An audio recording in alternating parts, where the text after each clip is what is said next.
All right, now the police in Lagos are still on the search for militants who killed an army captain, 4 policemen and a civilian in Ishawo community in the outskirts of Lagos. Lagos Police Commissioner Fatai Owoseni said the men were killed in an ambush while returning from the creek where they had gone to rescue some kidnapped victims.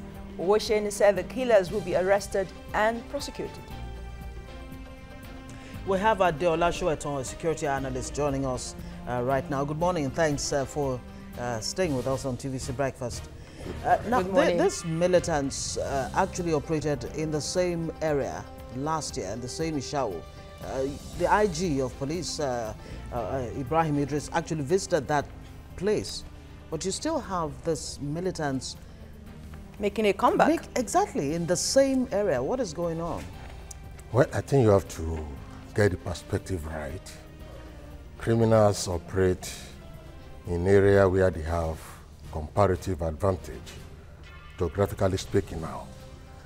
The Greeks have been their own area of influence, so to say, criminally. And there's no way this ad hoc method of military with police intervening periodically, that cannot work because it has become a permanent crisis now in that place. So what they do is that the criminal determine the pace while we respond. That seems to be the case here now. Exactly, that is exactly what is happening. Now they know the security people are there now. They will go back into the hinterland. Okay. Deep to the Greeks. That's what you expect that after last year, some measures were put in place. We realized the buggies were released back to that area for more patrol. And now you have the new security, the neighborhood force. Even now in place, you expect something better. With all this money and helicopters flying around Lagos, and you expect that such issues should be a thing of the past. Mark you cannot even treat it in isolation. The same thing applies to the herdsmen crisis, the kidnap crisis everywhere. Apart from being a reflection of a serious economic problems that government seems not to be too capable to handle, it's also a reflection that people are not fully involved. Just about evening last night, I was talking to some of the guys living in those areas. Say, how many of you were even trained to handle guns? We have reached a situation now that... You're talking about the neighborhood security watch or who? No, the police or who? The people. Because we have reached a situation now we cannot pretend that crime has not been a permanent phenomenon now. Okay, we'll talk about this more when we come back from this break. But let's tell our viewers, of course, you can continue to watch TVC Breakfast on TVC Nigeria, DSTV 418, GoTV 45, and Free TV 701. And StarSat, it is 270, and Star Times 307. Stay with us. All right, glad to have you back here on to TVC Breakfast and on to our first big story this morning, talking about the Lagos militant killing that took place on Palm Sunday. That's on Sunday where you have people killed and scores kidnapped. The Lagos state government says it's on top of it. The police says they are on top of it, but that's a very big question. Our guest in the studio will be providing answer for us, but it is time now for a news update, and Kemi Fola Adeyemo is standing by. Hello, Kemi. Thank you, Busolami. In the news at this time now, in the U.S., where 3 people have been killed in a shooting at North Park Elementary School in San Bernardino, California. The victims, a female teacher and the suspect, were shot in what has been described as a murder-suicide attempt.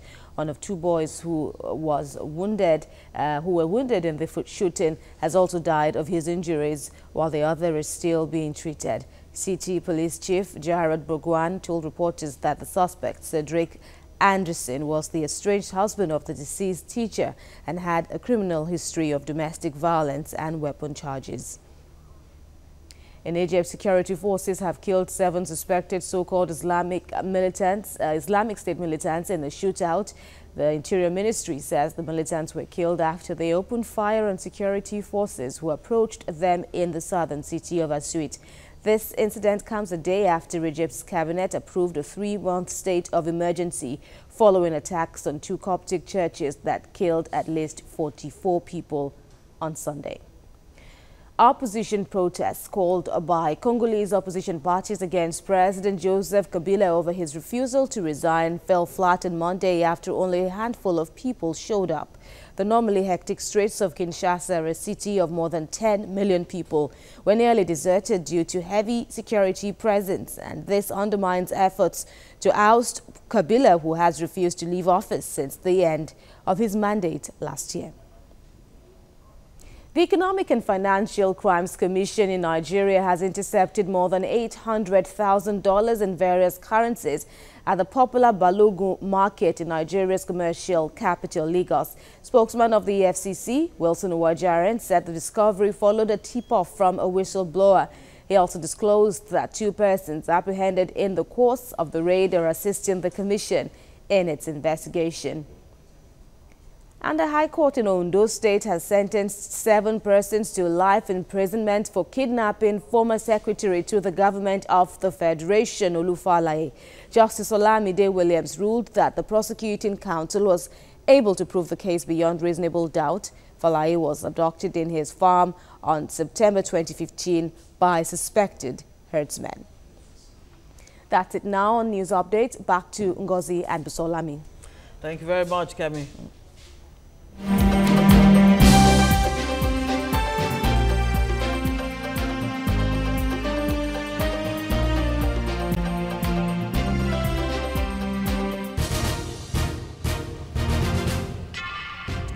Right, welcome back. We're looking at militant attack in Ishawo, suburb of Lagos in Ikorodu specifically. Our guest in the studio is Adeola Sowetan. He's a security expert. Thanks for remaining with us. We were talking earlier behind the camera about the need to actually allow ordinary Nigerians carry weapons. I wonder, with what's been going on in the U.S. and lately this California shooting, you would want to actually insist that every Nigerian should carry arms to protect themselves from kidnappers, armed robbers and militants, like in the case of Ishawo in Ikorodu. It's not a new thing that I've been calling for. Every decent, sane Nigeria should have access to ammunition as a sort of defense. I like the word sane. Yes, and it happens in Northeast. Even a lady is leading a troop in the Northeast, who I celebrated during the World Women's Day. You're talking about the civilian JTF. JTF. This lady, she's a sewing mistress in the afternoon, but in the evening, he leads men to the battlefield. It's not a soldier. The same thing should apply. There are certain crimes now that cannot disappear on the basis of ad hoc intervention of military. But the community must themselves be fully aware that it's a collective responsibility. I called some of the guys that were saying around the place yesterday, and they were telling me that I asked them, how many of you were trained, or even by community, to be harmed? They said some OPC guys. That should not supposed to be. Which will lead us to this next question now. There was an OPC guy that was set ablaze. There was a report that he came and they shot at him a couple of times, and there was an Odeshi. The bullet wouldn't penetrate and things like that, and they had to set him ablaze, really. So instead of going the route of the diabolical means, you're saying the sophisticated weapons are better. Wait, the difference, before I was detained during Babangida's regime in Ilesha prison, I used to think that armed robbers were supermen. But when I met young underage boys, that with a blow, I gave a blow, they are dead. And they were telling me that they are armed robbers. I was shocked. Then we were talking, I said, President, as you did, with my gun, if I come to your house, you are a small boy. So the arms make all the difference. Exactly. Now let's look at this.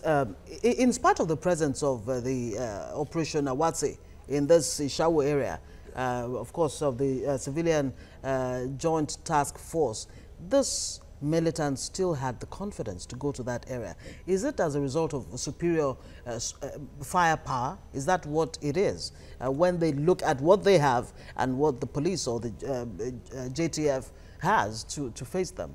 I mean, no doubt. Power of guns and ammunition, and of course, intelligence gathering. Yeah. Mm-hmm. It's obvious if there is a crisis here now in this area, police will be there. You can be sure the first 48 hours, they'll be very effective. The next 1 week, they become naturally friendly to people around. And this is where criminals have advantage. I am suggesting that apart from this ad hoc intervention, yes, community themselves should be brought in, assuming when the incident happened, we had over 200 young men from that community following security people, fully armed. Isn't that where the neighborhood watch should actually come in? To help in providing intelligence for police? I don't have any disagreement with that. Their primary assignment. I don't have any disagreement with that, but at the same time, you cannot limit access to self-defense to the military alone. Okay, let's look about prosecution now. The police says they will be arrested and prosecuted, and that will lead me to the issue of death penalty in Lagos State. You know, it's now illegal. If you kidnap somebody and the person dies in the process, you'll be killed, or if you try to even threaten someone. I remember when we had the lawmaker here, Jimo, Olumiwa Jimo, and we're asking, will that serve as a deterrent? Apparently it has not, because a lot of people were kidnapped in this shootout. Well, let me say that you cannot pretend that we are too civilized to admit capital punishment for capital offense. I am in support of death penalty, not only for these violent crimes, even for corrupt politicians, because they start all this wahala. But has it served as a deterrent? Because if you have that now, all over the world, you have a campaign going on. Look, scrap the death penalty is not working anyway. There is no sanction that work 100%.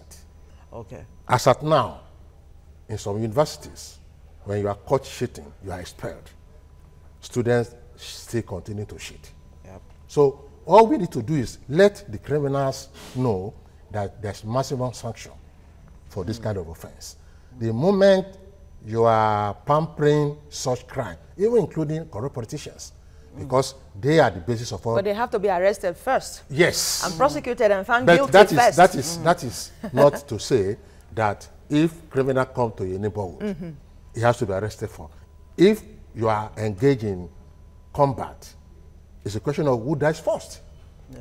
So it's not compulsory that when a criminal comes, a society arrests him and is firing, that you say, okay, don't kill him or don't kill her, let's arrest him first. That won't be determined by balance of terror. Well, should we be talking more about empowering the police and all the other security forces in such a way that they're able to, you know, meet these people?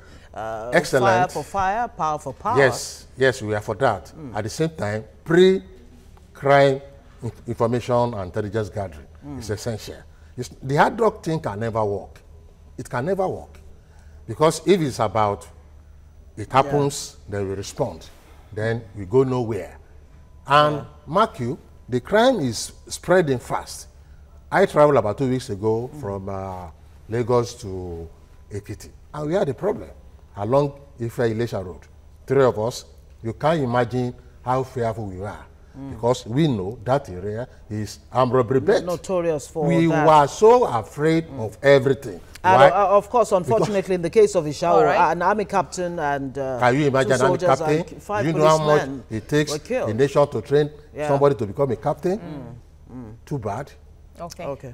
We'll go on a short break right now and come back, and we'll take you more on some of the issues. Actually, are we wrapping up? Yes, we're actually wrapping. Oh, okay. At this point. Yes, Adeola Shoeton, a security analyst. Thank you so much for joining us on the show. Thank you.